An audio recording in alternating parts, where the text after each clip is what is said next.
Hello, Instagram. Hello, Facebook and YouTube. I'm Rick Dancer. Welcome to Monday, November the 2nd, and we have an election coming up.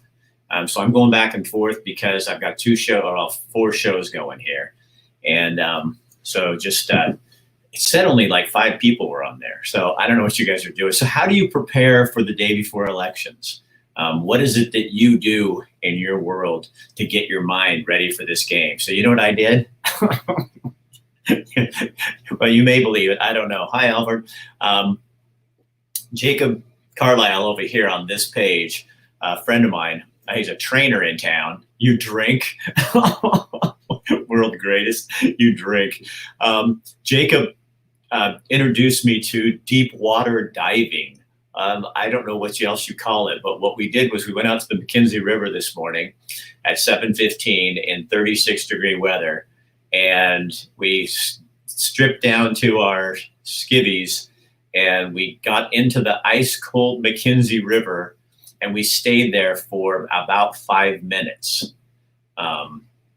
Yeah, it was really cold, and I shot a video of it. So tomorrow, on election day, we will air the video of this event.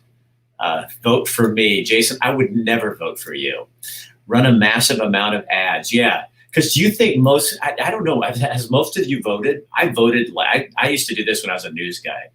I voted, thanks, JC. I always have voted as soon, because we have, in Oregon, if you aren't from Oregon, we have mail-in ballots. So I vote right away, so then I don't have to pay attention to it anymore. So that's what I do. So anyway, I started my morning in freezing cold water, and tomorrow we'll air the story. And, it was so cold, but I'll tell you what, it helps so much. I have no pain. I mean, I work out a lot, like too much probably. And I get a lot of hamstring stretch pain, back pain, my shoulders, and it still has a little bit of pain in there, but man, I feel so much better. And it's not like a miracle cure, but it was really fun. And so we'll show you that video tomorrow. I'll give you a little tip though. When you're in the McKenzie River and you sit in there for 5 minutes in freezing cold water, hence the saying, major shrinkage. No, it's bigger than that. It is cold. I mean, really cold. So anyway, that's every guy's nightmare. But it was fun. And Jake, thanks for taking me there. And I sent you an email or a message to see if it's okay if I do something. So let me know if that's going to work for you.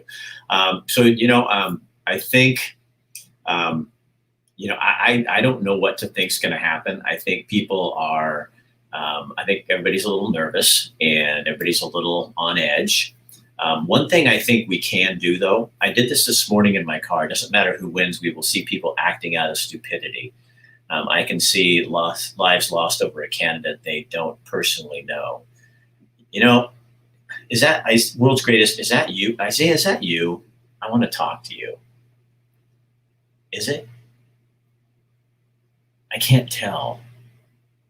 I totally agree with you. Oh, it is Isaiah. It is you. Okay.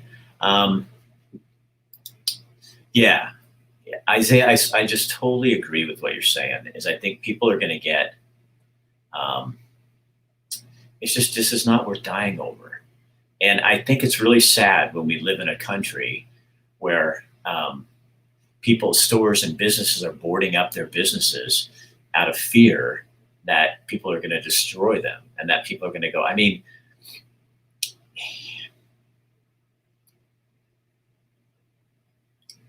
it's an important election. Yeah. Hi, Daniel from Italy. But it's like nothing is worth dying over. I mean, not this, Joe Biden and Donald Trump are not worth dying over. And they're not with, what I fear, getting anxious about something hasn't happened yet, seems counterproductive, is is that this isn't going to go away, that we're going to continue to be at odds with each other over stuff that I don't think, I honestly don't think we're that far off. I think what happens is we don't understand each other. I'm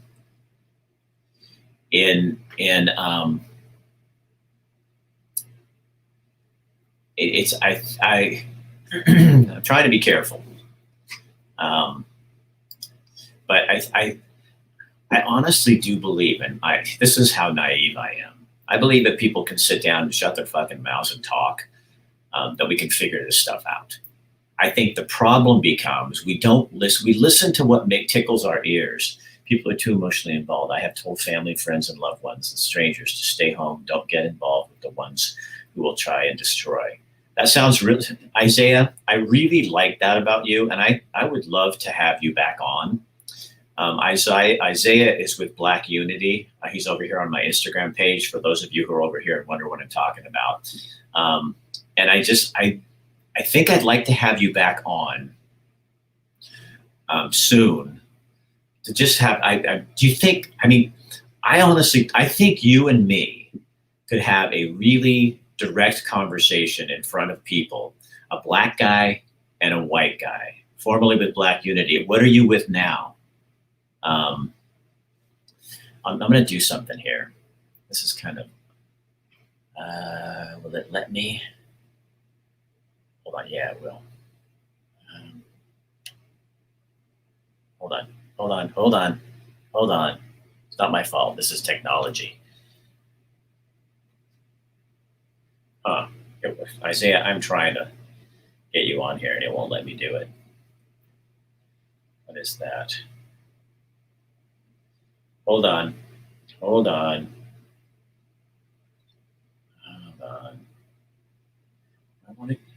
I don't know. It won't let me. You guys bear with us over here. Isaiah.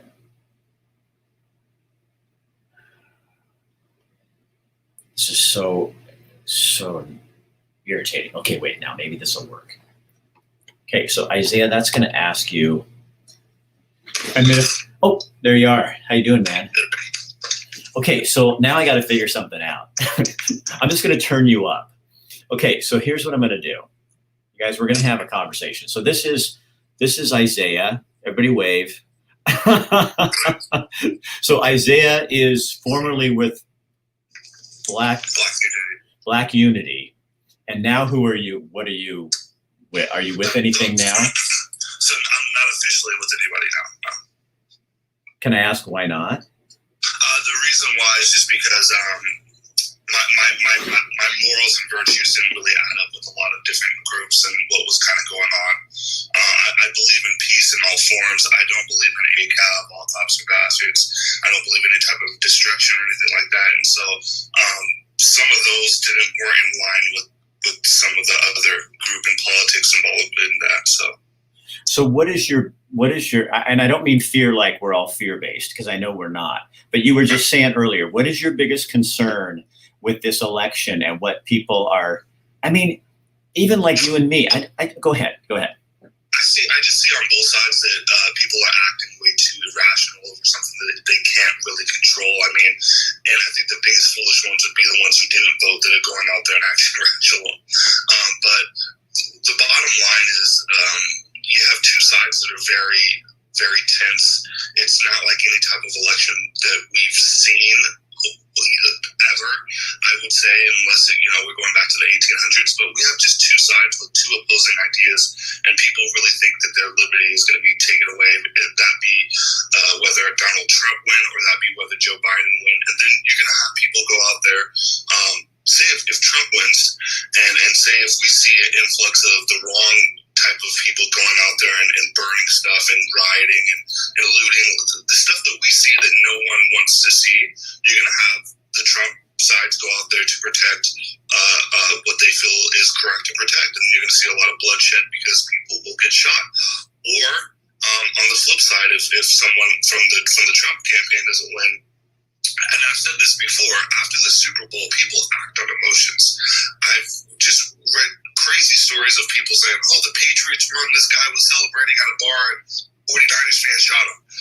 It's stuff like that. And it's just like, that's sports. Now think about a political party that you are emotionally invested in and you really love and yada, yada, yada. Right. We're going to let the same stupidity spill over on the streets, and it doesn't matter which side it is. That's kind of where I'm at. So can you guys on Facebook hear Isaiah? Because I've got him turned up all the way and I'm trying to do it, but Facebook doesn't allow you to do this. And it's just, they need to get their heads together. They own the same company. You think they can figure this out. So Isaiah, in terms of Black Lives Matter, where are you with that? So, like I said, I still believe that Black Lives Matter. From what the conversation that me and you had with saying, hey, look, we're not saying that all lives don't matter. We're just saying Black Lives Matter too, based off of this evidence of what's been going on with police brutality and certain things like that. So I still stand with that, but I don't stand with the group in itself. I'm not a Black Lives Matter Marxist. I'm not a BLM goer when it comes to that. I'm more fixated on the statement. I can get with the statement, but I can't get with everything else that's under the umbrella of that. Okay, and that's me. See, it's like people go, "Would you support Black Lives Matter?" And I said, "Well, I support that Black lives need to be better represented and equally treated because they haven't been for so many years. But as an organization, it's like, for me, the problem is, and people don't understand, I don't support the Republicans. I don't support the Democrats. I don't support the independents. I don't support religion. I mean, I'm not an organized person. So, because when something gets that big, money starts coming from places that I don't know. I don't want to stand behind something. I like the idea of what you're talking about, and I'm afraid that people are taking this. I don't know. If Trump wins, can't you and I still work together? And if Biden wins, can't you and I still work together? And I think there's so many people that are just so angry right now that it's like, I'm kind of on this thing where I love what you said. That's why I brought you on there. I was driving by someone today, and so many people with the masks on, or it's almost like we don't have to smile. And I'm not being anti-mask. I'm just saying it's almost like you feel like you're hidden.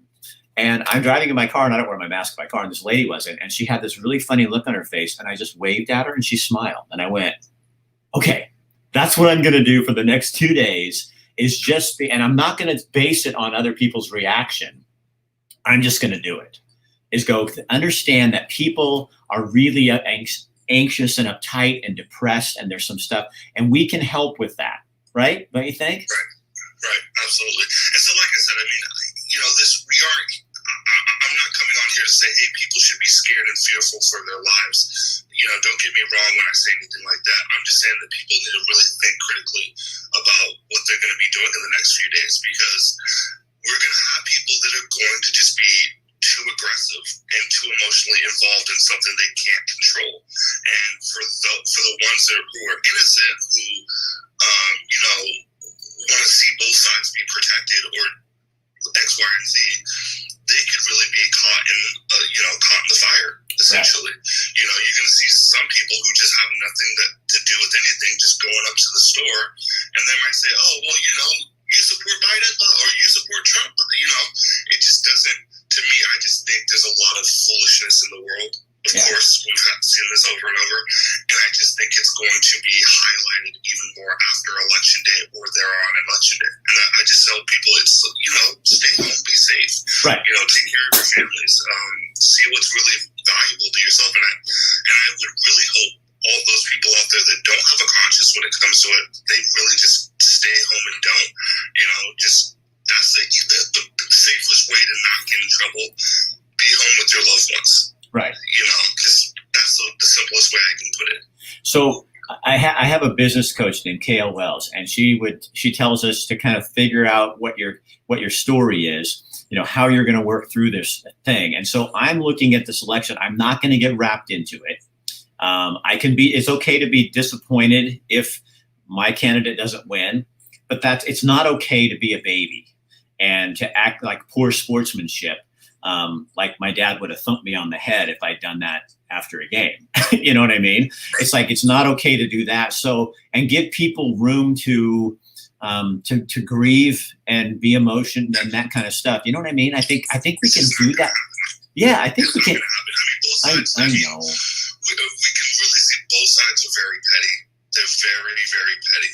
I mean, there's the petty level is just at an all-time high. And that's what I'm saying. We're going to see people that are going to be out there openly celebrating really loud, and some person's not going to care much for it, and they're going to snap. Right. And that's exactly what I guess I'm alluding to. It's just, we know we're going to see that. We know we're going to see people celebrating, whether it be whichever side it is, and someone's not going to take too kindly to it. It's just what it is. Right. So, how are you feeling today? I'm feeling much better, man. Feeling much better. Why? What? Living life, living. So, I mean, and I didn't do this for this purpose, but you are like a write-in candidate for mayor of Eugene, and you've been talking to people and doing your thing. You know, I was there. I ran for Secretary of State, and I was there the day before. And you know, you kind of go, "Here we go." Right. Yeah. And, well, to me, it's just, I'm realistic about it, and I'm not coming on your show to be, hey, vote for me. No. Definitely make yourself an educated guess and vote for anyone. Not educated guess, educated, formulated plan, and make sure that you're voting. And I hope you already voted up until this point. But yeah, I mean, and I looked up some of the past of the votes that you got, and you were right there. We were close. I mean, we were, but I think go ahead. Rallying together for you. So yeah, no, I understand how it goes, and I know you know what, but I think what's cool about life is that that's been the best and worst thing I ever did. And it taught me so much. And it gives you kind of credibility in that game and it also makes me, and I'm not saying this about you, but it makes me smarter and go, I don't want to do that. I can cause way more problems out here. You know what I mean? You get in that loop and you become a politician. And even, Trump, the first 4 years, okay, he wasn't a politician when he got into this, but then you become, because it's what it is. So, whether Biden's a career or Trump's a 4-year, you're all politicians and you're doing your thing. So but it's really great. Like for you, you stand out, you do your thing, you can say whatever you want because you're not, nobody owns you. You know what I mean? You don't owe anybody anything. You're just throwing it out there. And I think, Isaiah, you'll see it flip and do something. Who knows what'll happen, but it's not going to be a bad thing. You know what I mean? Well, to me, I just kind of think that even when we come to local politics is that we need to always make sure that we're questioning and we always have options. That's the way I kind of look at it. It's just, I just gave people another option. I definitely think Lucy will win again, and I will congratulate her, and I hope that she does some of the things that she's been saying that she's going to do. I hope she actually does that. You know what, Isaiah? What has bothered me the most just about this whole election and just culture in itself right now is that we have created a place where it's unsafe for anybody to speak if you don't speak the cultural language. If you had any. And then what the method of operation is that you then turn them, you bully them, and not you, I'm just saying people then bully you and say, oh, are you asking that because you don't believe in masks? And it's like, no, I'm asking because numbers don't add up. And I got my mask when I'm in a place where the governor says I'm supposed to be, but I'm still going to ask the questions, and you can't bully me out of asking questions. And that's that's what scares me more than anything. You, as a Black American, should be able to ask anything you want. And I, as a white American, should be able to ask you, and then we can have a conversation and change can really happen. But as soon as you are discounted and thrown out, oh, well, he's a Black man, they always do this, or oh, he's white, so he's going to always think that's why he thinks that because he doesn't know.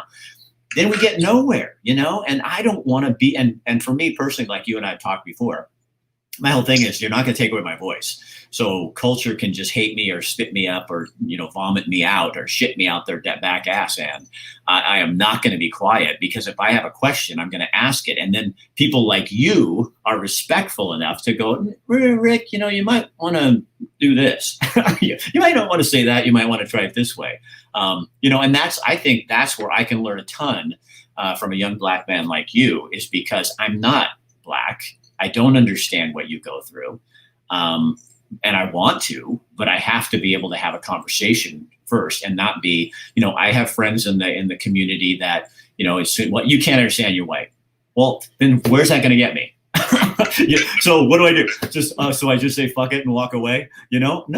You have to let me in the conversation. Just like it's shame on us as white people for not allowing you into the conversation for the past decades. But we can't change that by discounting somebody else. We got to all get involved there. And my community needs to be listening more than speaking, and be involved. You know what I mean? Yeah, absolutely. I think that we also need to take it upon us on each individual community to educate folks, and to make sure that we're having a conversation, because as I've stated a million times, if you approach anyone with a type of aggressive Right. attitude, or you believe in this, so I instantly discredit you for Right. yada yada yada, no one's going to have a change of mind, a change of heart, or you're going to leave more pissed off than you actually came into the conversation. So to me, it's about understanding where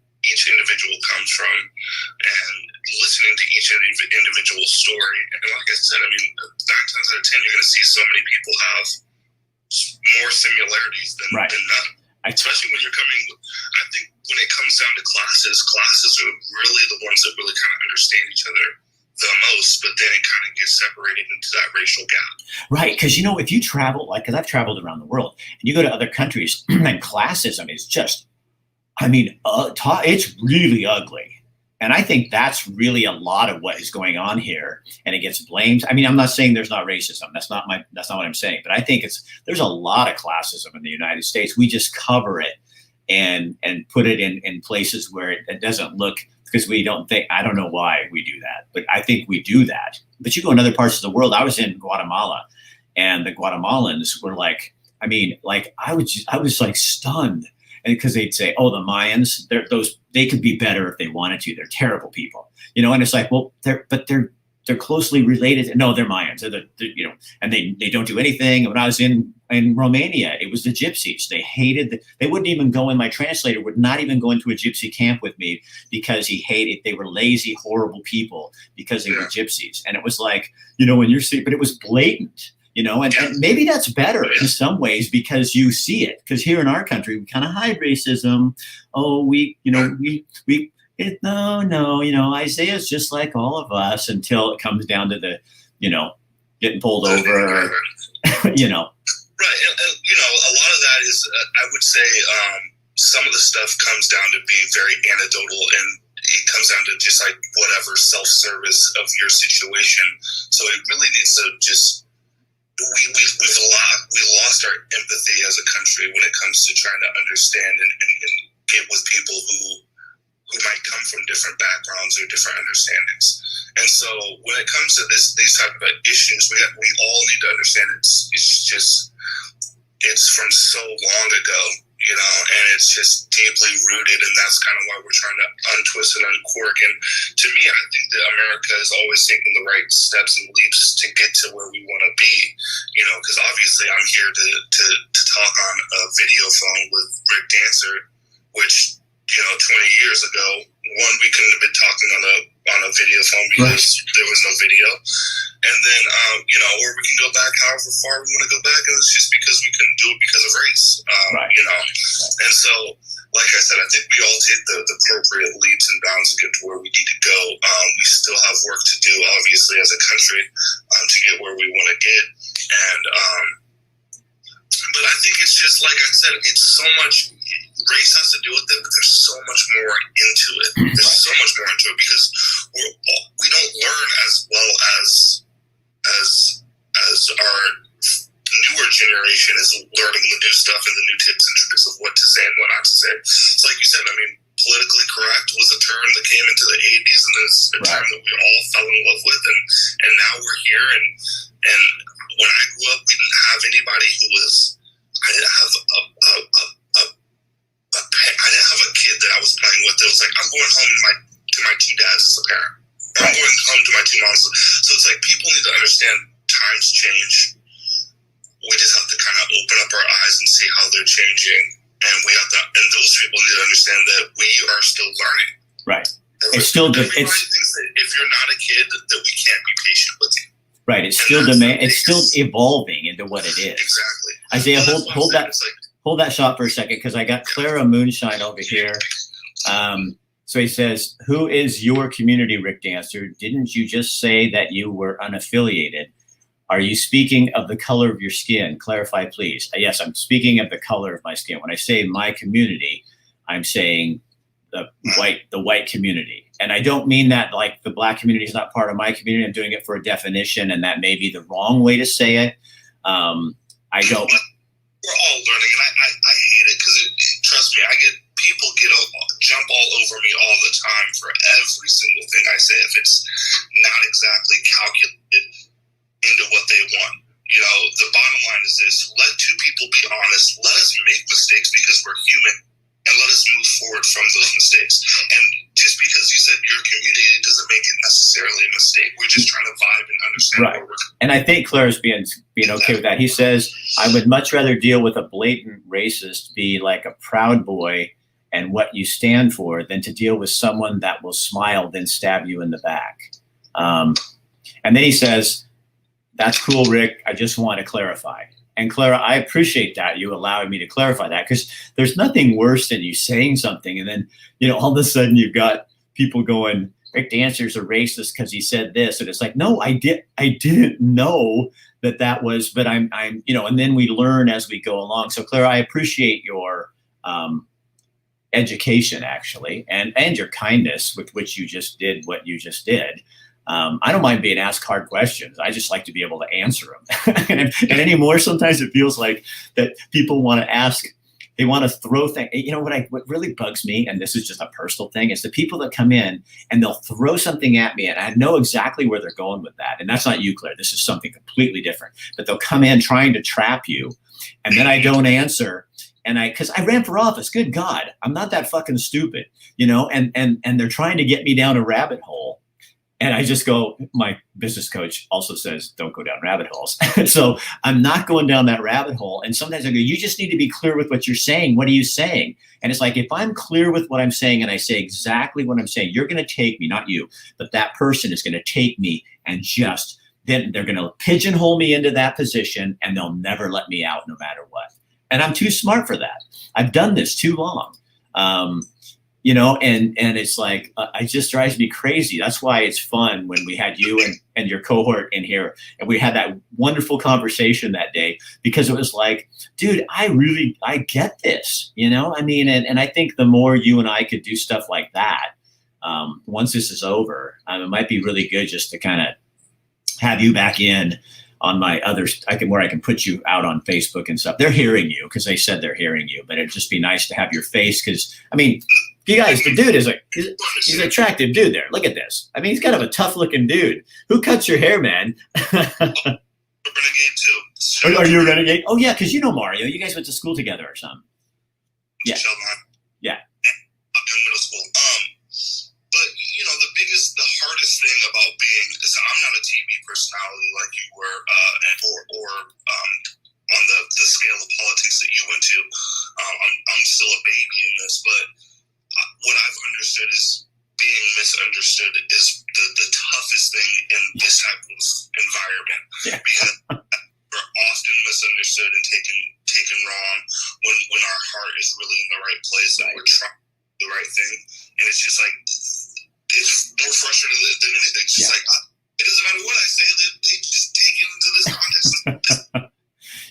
Isaiah, let me tell you two stories. So one was one of the sweetest moments in my campaign was I was at the Eugene celebration when I was running, and Kitty Piercy had a booth there.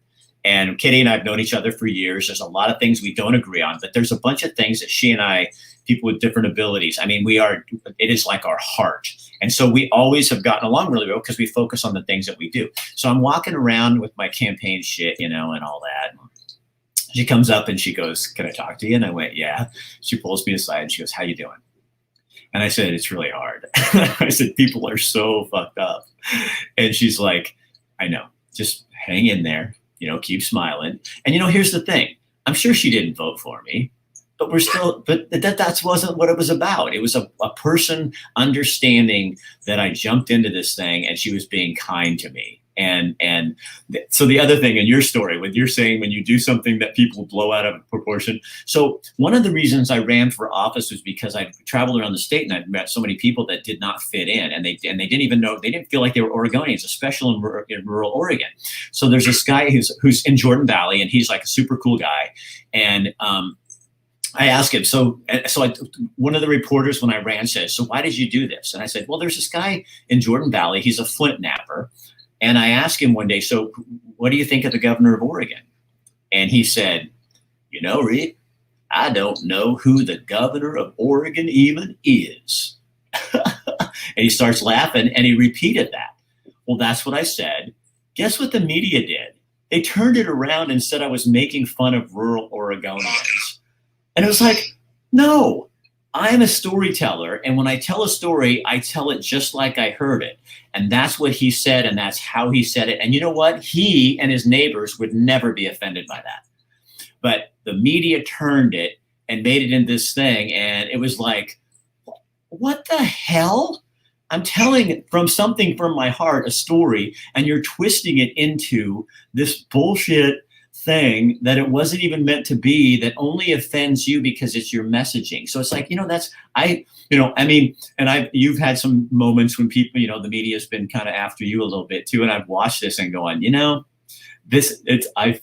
understand the thing, because I think what you learn, Isaiah, really what I've learned, and it's taken years to learn that, is it's none of my business what other people think of me. I can't control what people think of me. I can only do what's in my heart. And then when you have a truly good heart, and when you sit down and have a conversation with people, the ones that are going to understand, you also can't be understood by everybody. There's people that don't want to understand you. So you keep moving ahead with what you do well, and you're going to have a great path, and you're going to make some amazing changes because you're a human being first. I don't give a shit what color you are.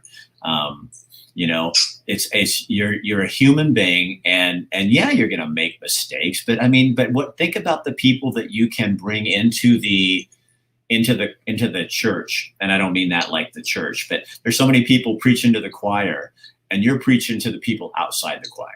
And what we need is more people like you talking to people like me, so that I understand, so I can become part of a solution rather than somebody on the sidelines going, I don't know what the fuck they're doing. I have no clue, and you do that for me. And I do appreciate that about you. I think that's just who you are. I don't think you can't change that.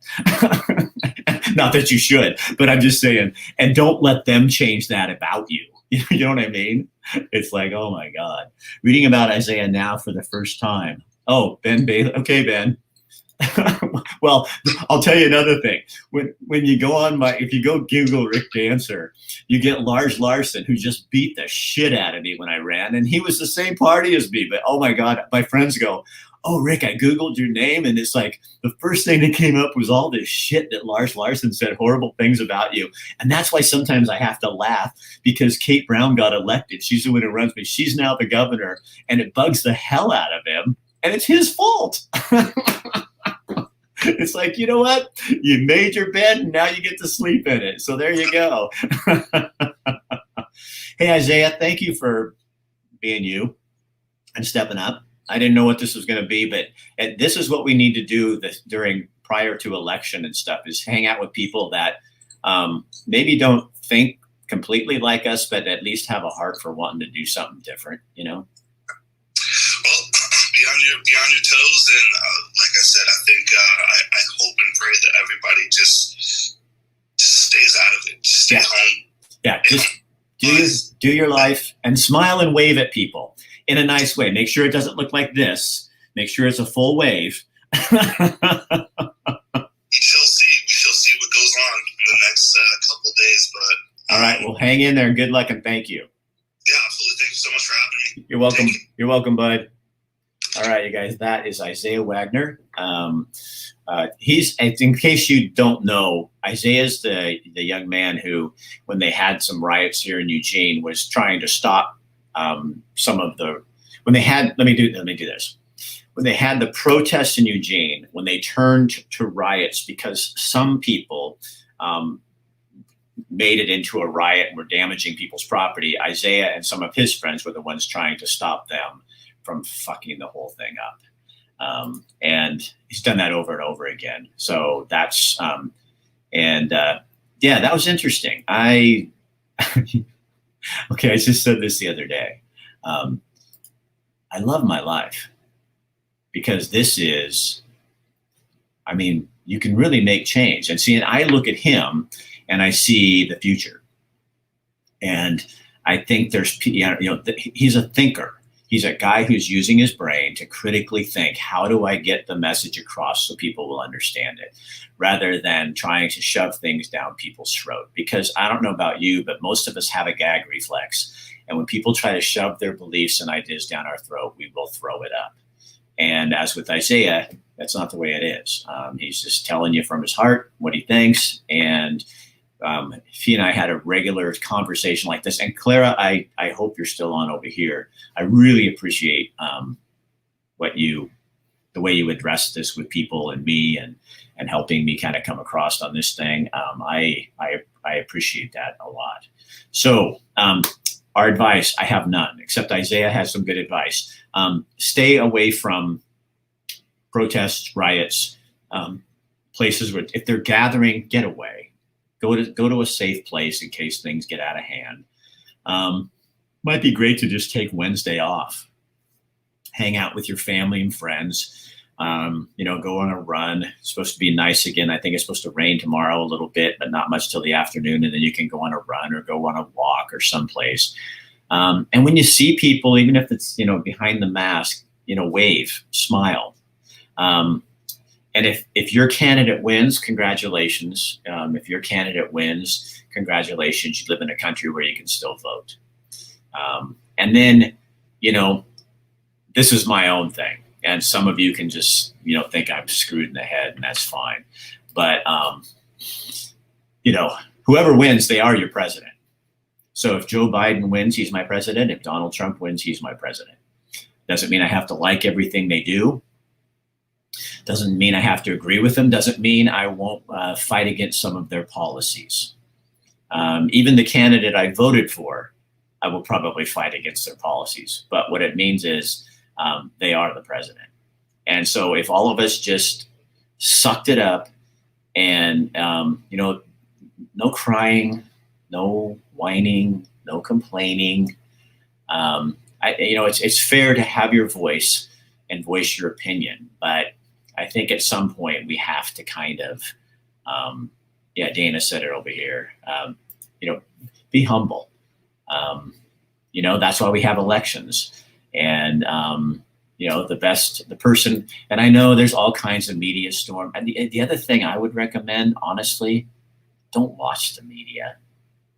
I don't know where. I'd love to have your suggestions about where to get information tomorrow night, because I'm going to be watching online. I don't even have regular television at my house. I have Netflix and I have Amazon Prime. I have no local news. I have no national news. I don't watch 60 Minutes. I don't watch Good Morning America and the Candy Ass Show.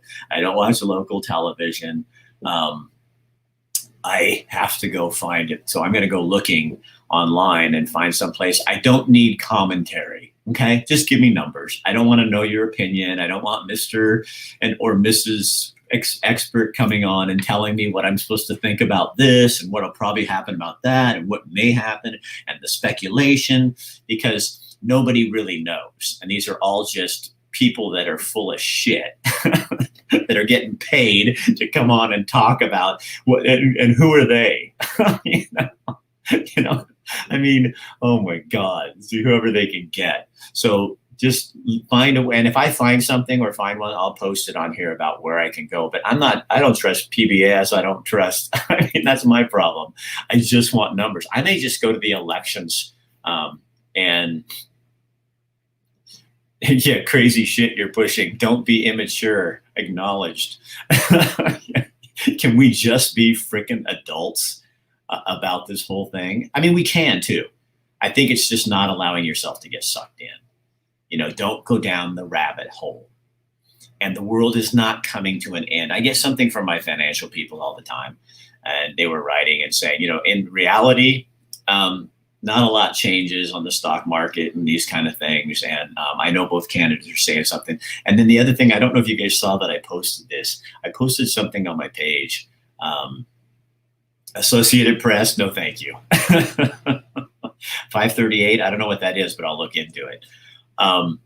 But it was about Thomas Jefferson and John Adams when they were running against each other for president. And then the stuff they said, it makes Donald Trump and Joe Biden look like church girls, nuns. It was pretty nasty stuff. Go look on my page. It's like what they said. And then they ended up being president and vice president of each other. And did you know, I didn't know, this is a fun fact, that John Adams and Thomas Jefferson both died on the same day within hours of each other, 50 years to the date of the signing of the Declaration of Independence on Independence Day. Who knew? So both these guys who really despised each other, both were president, both fought forever, both signed the Declaration of Independence. And 50 years later, to the day, on the 4th of July, within hours of each other, they both died.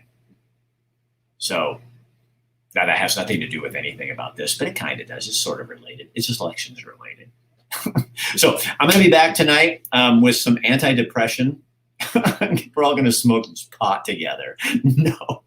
No, I have an expert. She's really funny, named Linda. And Eugene Mindworks, where my office is sponsoring the show. We're trying to do stuff to help us. And her whole thing is being silly. So we're going to get silly. We're going to talk about being silly tonight. And it's perfect timing. And I talked to Aloma and Shaler that own Eugene Mindworks. They sponsor the show. They're going, this is perfect. So we're going to show you how to just take life a little bit easier tonight. So that's at 5:00. Right here, not over on Instagram. It'll be over on my Facebook and YouTube channels, so you can find it over there. So anyway, join us then, and I think we should have a really good time. You're just full of fascinating facts. Oh, yeah, don't take that to the bank. You like learning fun facts. Pretty simple. Stop the hate wherever you stand. Hate is based from fear. Claire, I like you. Claire's my new friend. Yeah, I agree.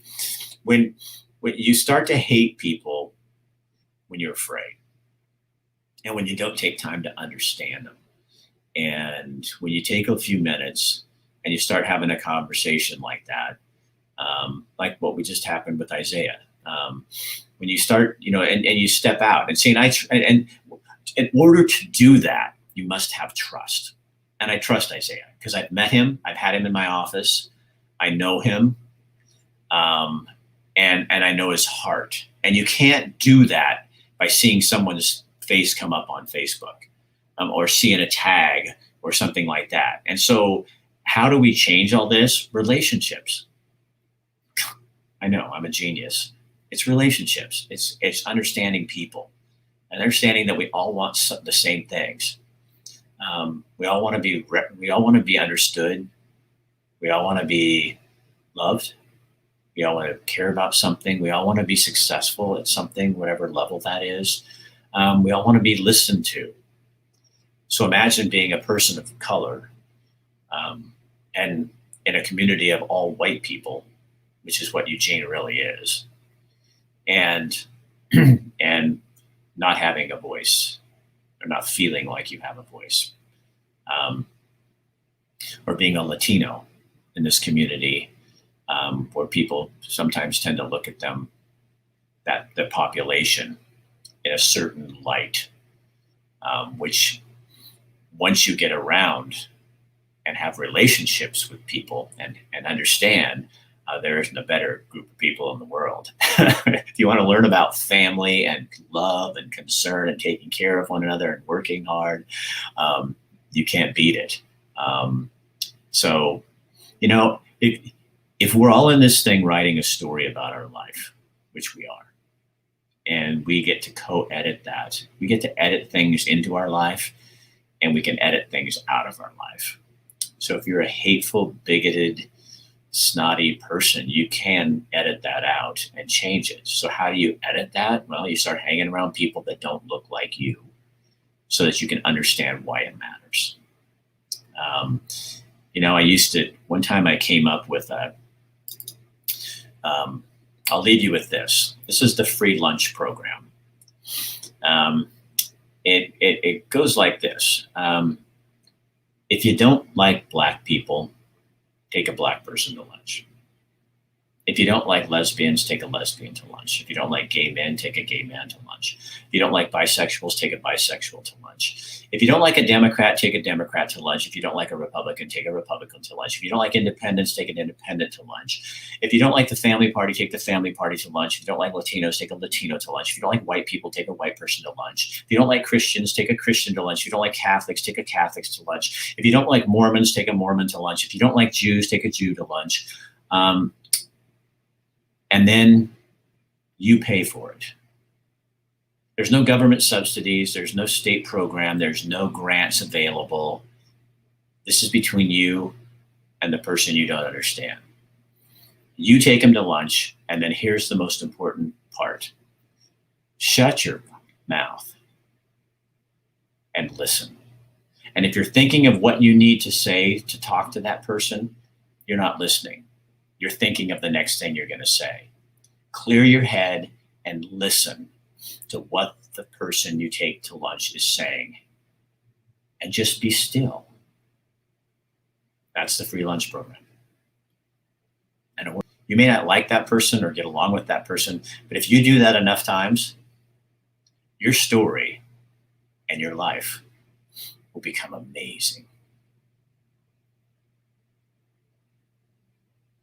Yep. You want an interesting life? It's not what you do for a living. It's who you are. It's who you let in your life. It's the people that you choose to love. And it's a choice. And the weirder the people are, the more interesting you will become. If you're a boring son of a bitch, it's probably because you were hanging out with people that look just like you. If you want to broaden your horizons, bring some weird people into your life. And most of you have already done that because you have me here. So you know what that's like. I can't tell you how many people come on and go, I don't always agree with you, but I like you. And I'm like, oh yeah, it's like my wife doesn't always agree with me. You don't have to agree with people to love them. You have to understand them. All right. So until tomorrow, till tonight at 5, which is just a little bit away, we'll have some more fun stuff. And I think we need to do a lot more of this on our shows. Because I think this is where the rubber hits the road. And all of us really, I think most of us, I feel like want to change, want to, maybe not change. What do we want? I just want to be part of this thing. I don't want to be on the outskirts, you know? Thanks, Ben. Yeah, I think I'm very hopeful. Not about Donald Trump or Joe Biden or Democrats or Republicans or whichever congressman wins or who my mayor is going to be. That doesn't give me any hope. Don't tell them. Because what they don't understand is we are the hope. We are. We are our best hope. They're not going to do shit. We have to do it. And that means we need to start asking questions.